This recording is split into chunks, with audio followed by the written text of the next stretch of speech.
নমস্কার দর্শক বন্ধু, আমি শ্রী মহাকাল আবারও চলে এসেছি নতুন একটি ভিডিও নিয়ে। আজকের টপিকটি একটু অন্যরকম। সামনে সরস্বতী পুজো। সরস্বতী পুজোয় এই কয়েকটি কাজ আপনাকে করতে হবে। সরস্বতী পুজোর সকালে ঘুম থেকে উঠে একটা কাজ আপনাকে করতে হবে।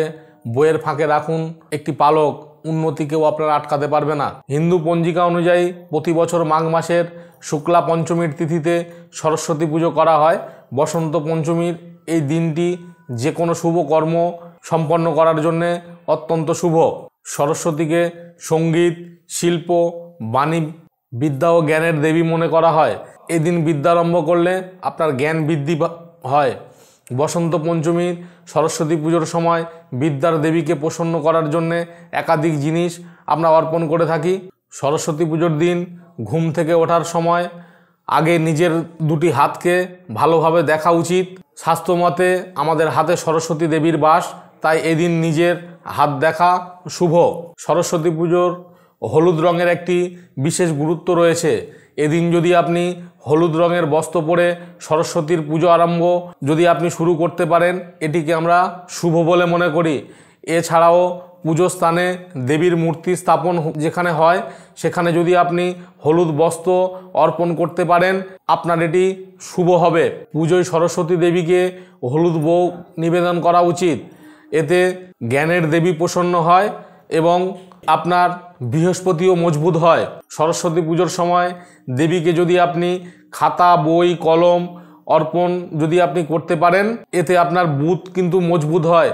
ব্যক্তির কুষ্ঠিতে বুধের সঙ্গে সম্পর্কযুক্ত কোনো যদি দোষ আপনার থাকে সেটা কিন্তু শীঘ্রই দূর হয়ে যায়। এদিন আপনি যদি কোনো অসহায় বা দরিদ্র শিশুদের শিক্ষার সঙ্গে সম্পর্কযুক্ত সামগ্রী দান করতে পারেন, এটি কিন্তু শুভ হবে। বইয়ের পুজো করিয়ে সেই বইয়ের মধ্যে যদি আপনি একটি ময়ূরের পালক রাখতে পারেন, এটি যেসব ব্যক্তিরা পড়াশোনা করেন তাদের একাগ্রতা বৃদ্ধি পাবে।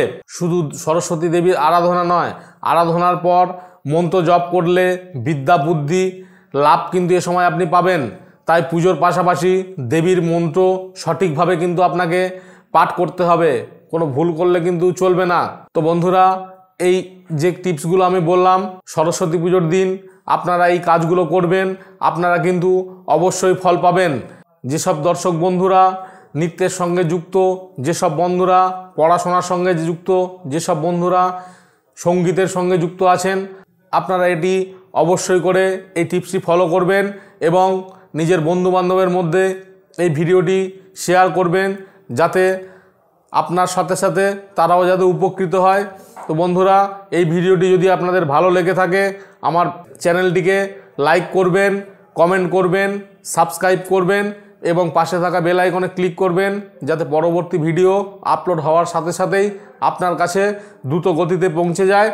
এবং যদি কোনো সমস্যা আপনাদের থেকে থাকে তো সরাসরি আপনারা আমার সঙ্গে যোগাযোগ করে নিতে পারেন। স্ক্রল বারে আমার নম্বর দেওয়া আছে। তো এছাড়াও আমার সঙ্গে চেম্বারে এসে দেখা করতে পারেন। বন্ধুরা, ভালো থাকবেন, সুস্থ থাকবেন। জয় তারা।